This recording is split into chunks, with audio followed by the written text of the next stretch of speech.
مدان يا ده كنيان كنيا وانتم كنا ودانا ونيا ده ما دنا بيلا جيرا والله شاط يدل مشا كنتون شان جسبيد من مشان ما جدا أيه سورة قوم ولا دانو جسنا قوة نوان قول قبل ما أما مورا قوة نجالا خنياتي جران كمنا نقول سما ما جرا بيا بيا قبل هنا وجهنا rumah ada dalam rumah Arab punya kerja jadi kita Arab ini boleh lah boleh kenyawatan semua aja maali rakkoon keessa maal jedhanii rakkina keessanii furmaata yookaan maaliif akka hidhamtan maaliif isin tuman waan kana waan isin himan qabanii waan akka waan himan hin qabne mootummaan keessan isin galchuu didee isaati isin hin feene maal isin goona onoo mana isaa isin goone mana keessa tattaadha agar rabbi isin teesse ta'a malee nuti maal nu gaafattanii waan nu gaafattanii qabdanii mootummaa keessantu isin galchuu didee nyaataa dhugaatis nu gaafachuu hin dandeessanii mootummaan keessan baay'ee taasisee ramadu mootummaa keessan gaafadhaa janaa isin nu gaafadhaa wanneen nuuf isaan walitti haasan qabne waan joo deebii nu laatanii eenyutti dubbanna ree embaasiin keenyallee dhufee waan nu gaafatuuf embaasiin Itoophiyaa na lakkaa waliin agarra. Ambaasii keenya jira ambaasii qabnaan. Kanaaf amma warroonni sagalee Abdaalis bareedoo jiraate amma namoota haarawaas qabamanii dhufaadha isiniin jedhanii isin amma namoonni baay'een keessan hidhaasan keessa turtaniittanii waggaa gamka turtaniittanii namni haaroof namoo seenaaru jira. namni haaroo namaan kana ji'a lamaan kana keessa kan itti dabalaman jiru ji'a lama dura immoo ji'a sadeen keessa gara nama 270 dhufe. warra kanatti nuti dabalanii kan ogeessatti argamu jira nuti amma irra baay'een nama takkaa fi ji'a sadii nama ji'a sadii kana irra caalaan namaa jira amma ji'a gara hawa takkaa fi ji'a sadii keessa jiraachuu akka mataa fi jettu waan akka furmaata nagarree haga ammaatti. Nama gamtu isin bira du'e haga ammaatitti lakkoofsaan beektanii? Lakkoofsaan amma kutaa sana keessa nama 27 lubbuudhaan dabre jechuudha amma takkaa fi ji'a sadii kana keessatti na bira jechuudha. Sababa dhukkubaati moo sababa nyaata dhabuutiin moo sababni irraa du'aniif hoo beektanii? Sababuma nyaata dhabaati sababa dhibeetiin nama torba kan jaalle kun sababuma nyaataati nyaatumaan nama bitaa jira amma qoonqodha yeroo ammaa kana immoo qabbantinis baay'ataa qabbanaatu ol ka'ee jira. Dhukkubuma qorraa kanaatu nama bitaa jira bakka irra ciisanii dhukkubni qaba dhibeetan ammoo dandamachuu hin danda'u waan ta'eef dhibeen tun qaama jismii namaa kana goggogchitee qabdi osoo yaala kennee du'aa jiran amma namni sadii dhibee qorraa kanaa lubbuun isaanii darbe jechuudha. Okay. Saboonni biraa Oromoo qofatu jira moo Oromoo qofatu jira moo Oromoo qofa moo namoonni saba biraas baay'inaan isin keessatti argaman? Amaara nama 73 jira nama 835 irraa silteen immoo gara nama 45tu jira Tigreedhaa fi kana nurraa baasanii kutaa biraa jiran Somaalee fi Tigree adda nu baasanii. Mee warri Amaaraa jira isin biratti itti kennuu dandeettanii? Itti waan yookaan waamame? Afaan isaaniitiin dabarsuu nama dandeenyaa yaa'in isaaniitiin numa jiran. Yoo jiraatamee isaan irraa aadaa barsanii akkuma Oromoon qofti hidhameetti waan jedheeftu jira Oromoon qofti hidhaa jiruutti namoonni iyyan kun namoonni waa dubbatanis uummatuma Oromooti baay'ina sabni biraatiifis isaanis sagalee fi aadaa barfatanii jechuu barbaadeeti. Sirriidha sirriin jara sinniyaa. Yoo mee nama tergiiti agati isin dubbataniif nama tokko nama warra keessa nama tokko nu aswaamaati isa ammuma dubbisna. Isa nama tokko amma kanaaf mee isin haga namni isin dhufuufi akka maal isinii godhan barbaadan mootummaa biyyaatiif hoo maal wanni dhaabdan maaltu jira embaasii Itoophiyaa tana achi keessa jirtu maal dhaamuu feetanii uummata Oromootii hoo maal jechuu barbaadan mee dhaamsa keessan isin irraa dhagaan jedheeti. Uummanni Oromooti isin akkuma sagalee nu ta'uu barbaadnaan nuti isin lammuma Itoophiyaati ni hanna ni saamna ni sharmuuna jennee waa biyyaan baanee galagannee jirjiiramaa finnannee dhuma biyyaa baane akkasuma nuti isin lammuma Itoophiyaati mee lammiin teenya nu bira haa dhaabbattu sagalee haa nu taatu jechuu barbaadna waa takkaallee gargaarsa biraa wanni gaafannu hin jiru gargaarsa maallaqaan gaafannu gargaarsa sagalee isaan gaafanna. akkasuma imbaasii Itoophiyaa kanallee yoo nu bira dhaabbatee feenu dubbisee ulee deemamaa jirtu kana yoo nu biraa dhaabe nyaatallee baay'ata qabaatee nu rammatu waan ta'eef bishaan qulqulluun akka nu kennamu yoo nu godhellee ni barbaanna akkasuma immoo mootummaa Itoophiyaallee dhaabsinu isa barbaannu nutillee lammummateeti wajjumaan Itoophiyaadha silaa gara biyyaa nu galchee barbaanna akkasuma yoo rakkina qabnullee qabnu wayin qabsoo biyyaan baane annaaf sharmutummaa biyyaan deemne jireenya mo'annee biyyaa deemne malee biyya teenya irraa baqattummaan deemne waan ta'eef silaa gara biyyaa nu deebisee barbaanna jechuudha mootummaa Itoophiyaallee akkumaan dhiifama gaafachaa gara biyyaa akka nu deebisu sagalee tana wal bira. Dhiifama maal goone gaafanna? Eega ati eenyu obboleessa eenyu kajettu obsi yaada bilchaataadha obboleessa kiyya waan tokko hin jarjarina Oromoo yoo mammaattu kadhataa harki garaa jala aadaa jedhan waa tokko wal keessa oofina rakkoo uummata kana baraaruuf haasamaa jira. Kanaaf waan hamaa dubbataa rakkoon biyya keessa uummata keenya akka Oromootitti uumamaarus ni jira. Rakkoon biraa rakkoo irra dabaluun gaarii miti. Yooma waan tokko sirreessuuf deemnu yaada professionaalii ta'e yookaan immoo yaada gaarii ta'e qabannee deemuu qabna. Amma dhiifama. Haasawa akkana haasawa bilchaataa hin taane. Haasawa bilchaataa hin taane hin dubbannu waan isinii himuu jira ammallee wanni isinii himu obboleewwan kiyya. Rakkoowwan akka Oromootiin nu mudataa jiran baay'eetu jira waan ta'eef suuta tasgabbiidhaan ilaa filaameedhaan waliin haasa'anii rakkoo keenya qe'ee keessaa dhufne qabnaa bakka itti dhalanne qabnaa qotee bulaadhaa magaalaa keessa facaanee yookaan rakkoo addaatiif nu uummata deemuu miti nu gara biyya keenyatti oopileenaan fitanii nunatti maatiin keenya Finfinnee irraa fudhatee nuun galuu danda'a. Mootummaanis waan kana ilaalcha keessa kaa'atee mootummaa irratti fe'aa hin taanu jechoonni jedhan jechoota sammuudhaafis mootummaa saniifis waan irraa buusu natti fakkaata akka gowwummaa bilaaliititti jechuudha. So kanaaf maal goonaa dhiifama gaafa maal goonaa arrabsina wanni jedhu waa walii jabeessuu taati jechuudha. Wanni akkanaa kun akka nutti hin taane tasgabbiidhaan suuta waa hojjetaa deemuu hedduu nu barbaachisa. Waan kana akkasii duulaallee irra gaarii natti fakkaata akka bilaaliititti. Sinigalemi yaadni kiyya.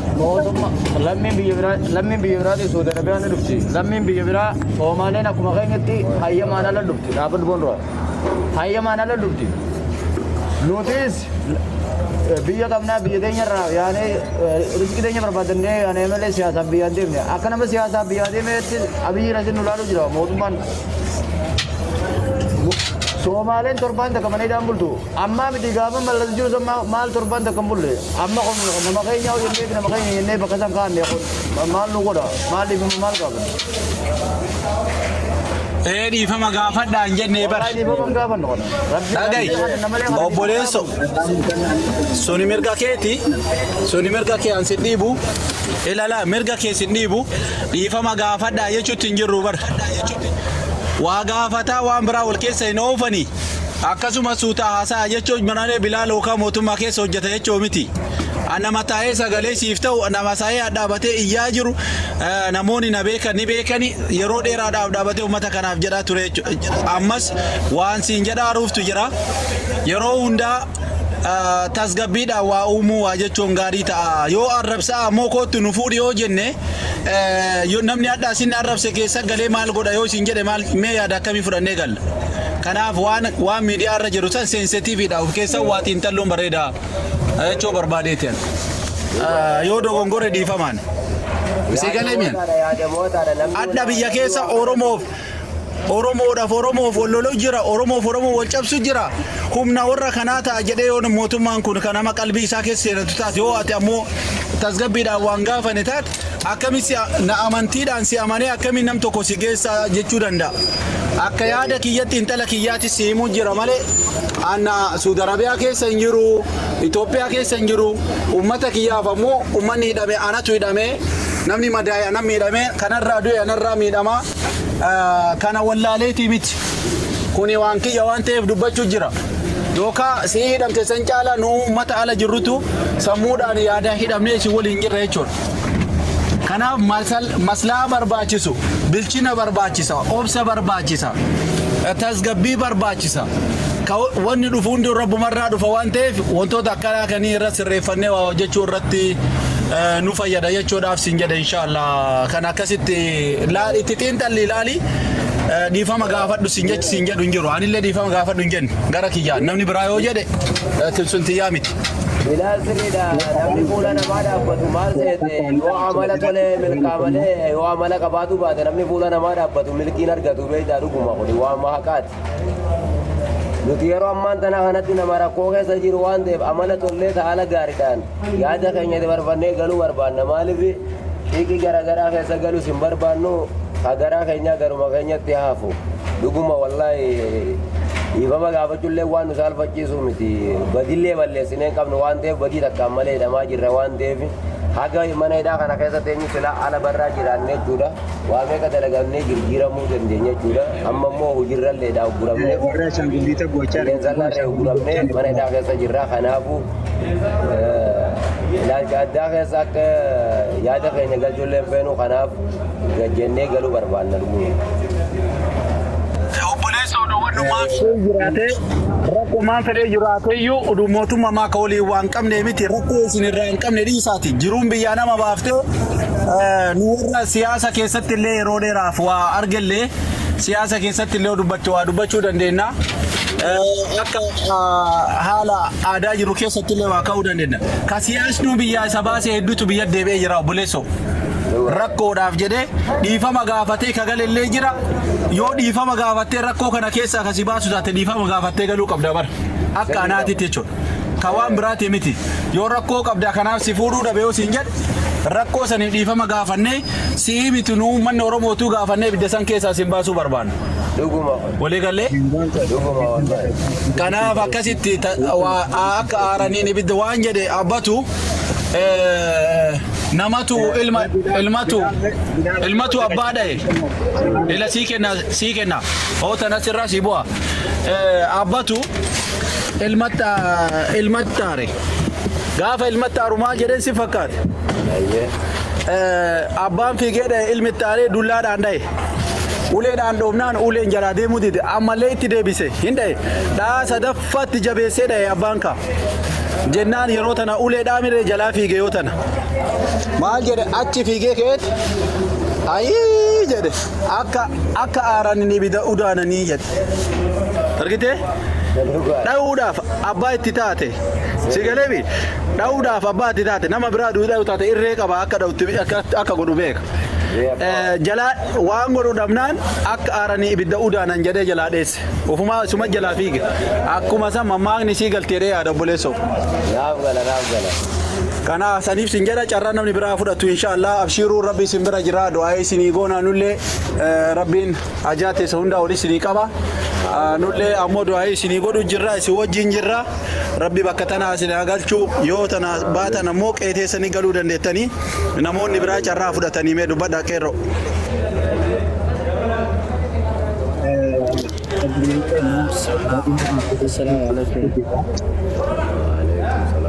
Selain itu juga soal tadi berjarak kita. Dalam salam masa kita amalkan sedang pun dalam sediran dalam sediran kabu. Wahai mutumah wanita kami nama bihan di Gesutu, nama lami kan di Gesutu. Mutumah jibba. Mutumah itu awas orang mana mutumah mana orang. Mari nama bihan nakakap, nama lami kan nakakap. Antara mutumah itu song kahin, rakau itu anak nakakap itu. Awasa Oromo, awasa bini Ethiopia jadi sampai di sana. Mutumah itu awas siar tahu dulu kan dia kan mereka negara ini masih dulu kan kontrak bermata itu jadi kayaknya kalau masuk ini dia akan rapat dia aku salah posisi dirah nama mana banatee ijoollee kanarraa dhiitaa fi bakka dubbachuu dandeenyu itti irra oolatti jira. Garuu yeroo suuraa ijoollee mana viidiyoo ijoollee mana agartanii isa walirraa isheen akka jedhamanii waan hedduu barreeffama waan hedduu jedhama. Ijoollee kana mallaqa qorqaan asii jechaan jiran wani isaan gargaaru isin irraa barbaadan akka ta'an dhimma abbaa jaallatanii jiran baay'ee as keessaa akka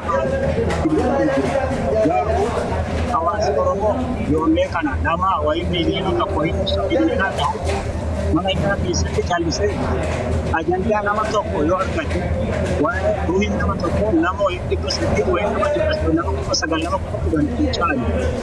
Kanaafuu gadi ba'anii bakka jirtan biyya keessa jiran inni kun isin ilaallata ijoollee kanaaf sagalee ta'a. Wanni immoo asitti dhufanii sagalee taanaa wanni sagalee ta'uu jiru jiru. Ani mataa biyya namni mormuu fedhe baay'ee akkuma biyya kana baay'ee ijoollee kanaaf mana tokko argeen biyya fedhe jedhu nama kana banatee sa'aatii takka ijoollee kanarraa dubbachuu jiru argeen biyya. Kana dhugaa jirtu isaa itti kan jaalatan hawaasi Oromoo ijoollee Suudi Arabiyaa irraa dhuffateen olomaa irraa kaasee hamma ustaazaatti akkasii kanaaf ummata keessanii sagalee taha ijoollee kanaaf furmaata barbaada. Ka biyya keessa ka biyya alaa ani dhaamsi koo kanuma kanaafuu rabbi haa toshuuti carraa isinii kenneen jira.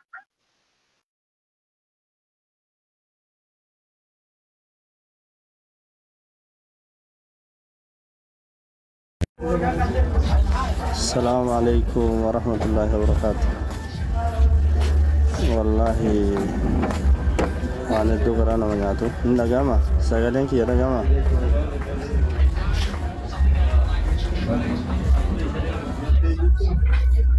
سجلين كي نجاما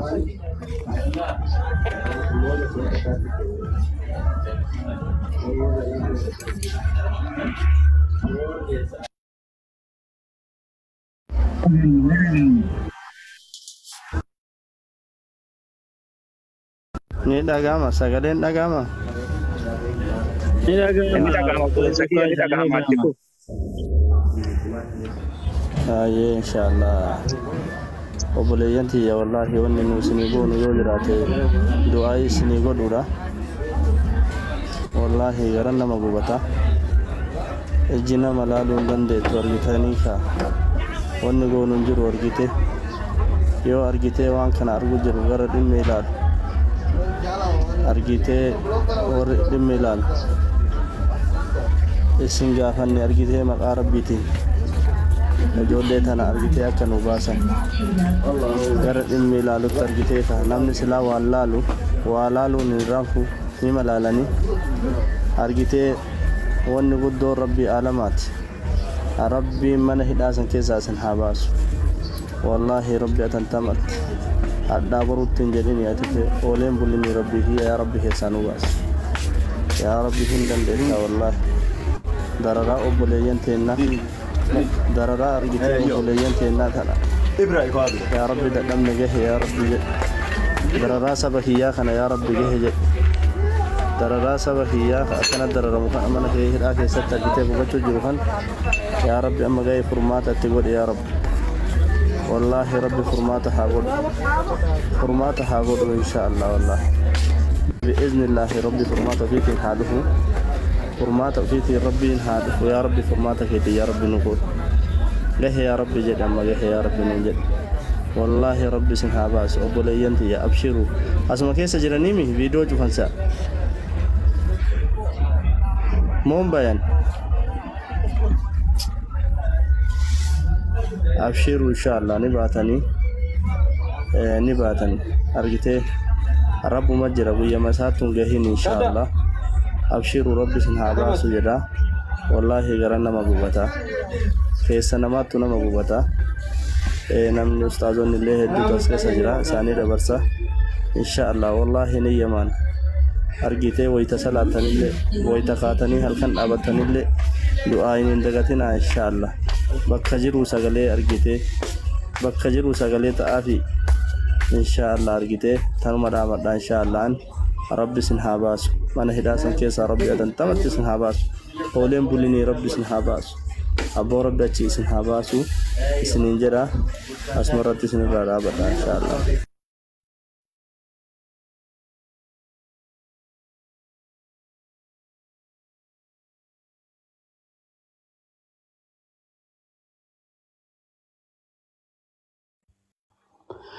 السلام عليكم ورحمة الله وبركاته. وعليكم السلام ورحمة الله وبركاته. كمين أقف يا جرتو؟ الحمد لله وريد جرا والله. الحمد لله ما بتقرأ.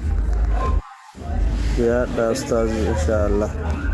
وجول لي من هدا سعودي أرجتيكا. إساني سجلت أجرا. إسان ترجتي بيد ناس بحني. خاصة هاتورن.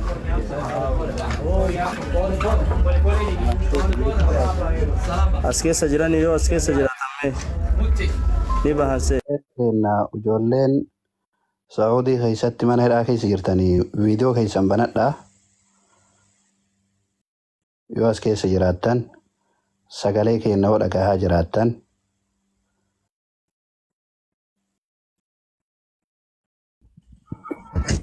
السلام عليكم ورحمة الله وبركاته. بهني. وعليكم الله وبركاته.